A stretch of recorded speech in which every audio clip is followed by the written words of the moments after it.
Welcome back, everyone, to the Race Amity Talks podcast. I'm Supraja, the president of the Race Amity Club.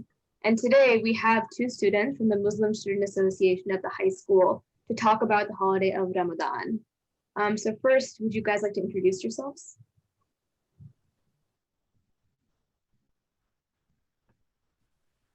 Okay, my name is Umayma, and I am a junior at North Andover High School.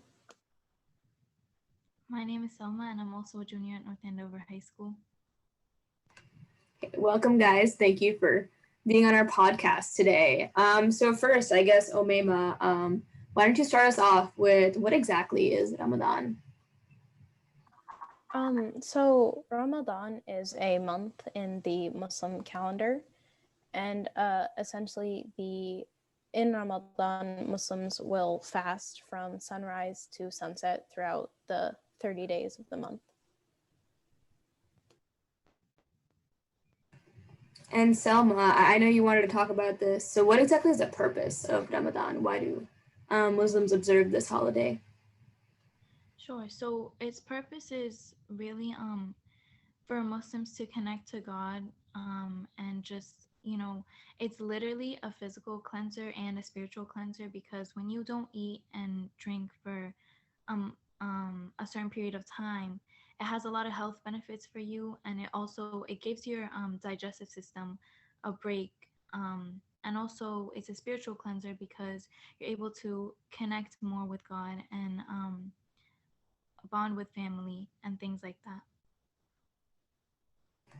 Yeah, I actually wanted to kind of unpack the whole physical cleansing. I wanted to ask you guys, so when did you all start observing the fasting part of Ramadan, and how has it been for you? Omema, would you like to start? Sure. So I started fasting when I was around like maybe 9 or 10.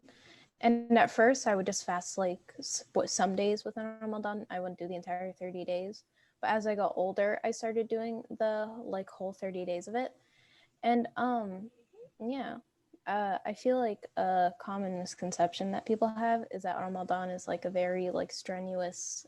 It's very strenuous to fast like the entire day for 30 days. But I feel like you like get used to it throughout the 30 days, and like when you realize what the purpose of it, it also becomes easier. No, for sure. Selma?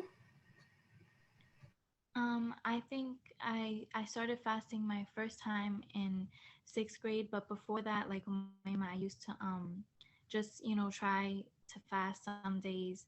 I wouldn't fast the whole month. Sometimes I just fast half a day to see what it's like. But ever since I started fasting every day in Ramadan, it's been a challenge sometimes, but it you like at the beginning it's kind of tough, but you get used to not eating and not drinking. But the harder part is the self-control aspect of it, which is trying to refrain from you know any being rude to people or things like that. You just want to like be your best self.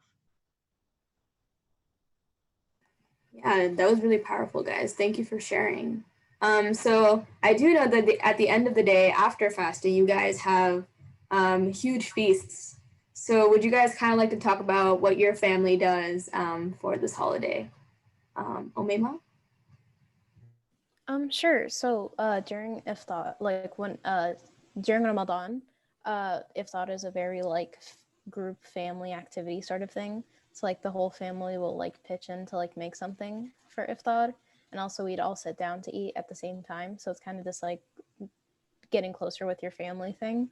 And also, throughout the month, we eat like a bunch of like traditional dishes that we wouldn't normally eat throughout the year. Like, for example, my family's Moroccan, so we eat a lot of Moroccan dishes during Ramadan. Yeah, I know Ramadan started this week. So what are some dishes that your family has made so far? So to name a couple, one of the dishes is called harsha, which is like this bread made of semolina flour that we made actually a couple days ago. And we also had this other food called nasimin. There's a lot of different like variations in like different cultures of it, but it's essentially like this flatbread, and sometimes it's stuffed with like vegetables or meat. Yeah. Sounds awesome. Selma, what about you? Well, my family's originally Egyptian, so we also have some traditional foods we like to make. Um, Earlier this week we had mulukhaya, which is like a green leaf that you mash up and you put with a bunch of other spices, and it becomes a soup. And also we've had chicken and chicken cream soup. Sounds awesome, you guys. Selma, I forgot to ask. So, what are some special things that your family does during the holiday? Well, we like to decorate, with lights and with also lanterns like this. Um, ooh, and like put these around the house. Also, we like to break our fast with dates and water. It's actually a tradition when Ramadan first began because dates are very healthy for you. They have lots of health benefits, and so we break our fast with dates and some water, and then we feast. Awesome, guys. Thank you for sharing. This has been a really great session. I think it's been really educational, and I'm really glad you guys are doing this. It's like more people should know about it, and you guys are doing an amazing job talking about it. So thank you for coming on the podcast. Excuse me, and we hope to have you back soon. Bye, guys. Thank you. Thank you.